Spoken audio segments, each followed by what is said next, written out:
Hey Josh, how you doing? Just want to ask you about what you kind of expect out of Toronto tomorrow. I know that you guys had a really good effort after you losing to Vancouver. I guess you kind of expect the same thing out of Maple Leafs, and this is going to be a pattern. And when you beat a team once, you're probably going to come back the next night even hungrier and play better. Yeah, I think it goes for without saying. They're going to come out hard, and I mean, for whether it's first game or second game, we got to expect that. But after we get the first 2 points, they're really going to come out hard. So we got to weather the storm. We just got to play our systems and play our way, and just keep pushing forward. You guys played a really good defensive game last night. I guess when you're on the road, you have that luxury of kind of uh, trying to slow things down and slog things down, and you don't have to worry about playing an attractive game. I know a lot of people were complaining how boring it was, but it seemed to play right in your hands last night.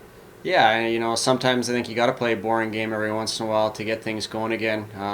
We gave up a few goals early on, and I think that was something we wanted to do last night was shut them down offensively, and the offensive zone took care of itself. So I thought we did a good job. Next question, Rob Chichkowski, Post Media. Right. Just a human nature question here. How hard is it to beat a team twice? It seems like we're going to see a lot of splits in these two-game series, just for the simple fact that the team in the second game doesn't want to lose two in a row.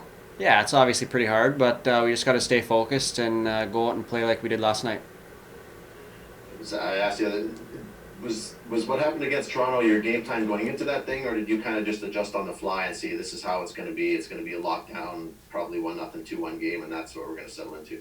Obviously, both teams are obviously really skilled, but that was something we wanted to do. We wanted to shut down their skill, take their time and space away, and sometimes you got to win 1-0, 2-1, 3-1 games. So I think that was just something that we look forward to.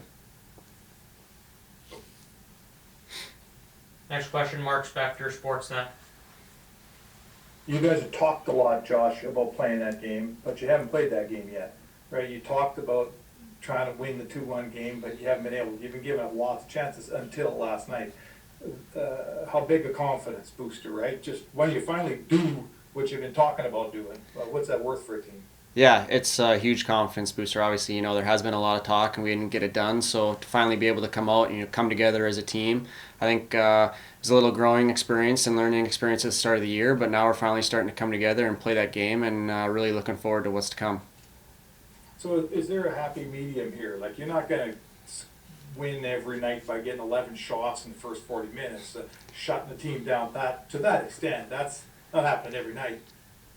But can you play a game where you don't give up the breakaways that you gave up early in the season? Yeah, I think it's just a building experience for us. Like I said, we gave up a lot early on, and that was something we wanted to do is get back to our identity of keeping teams, low shots. Obviously, it's not going to be like that, like you said, but it's something to build towards and to keep going.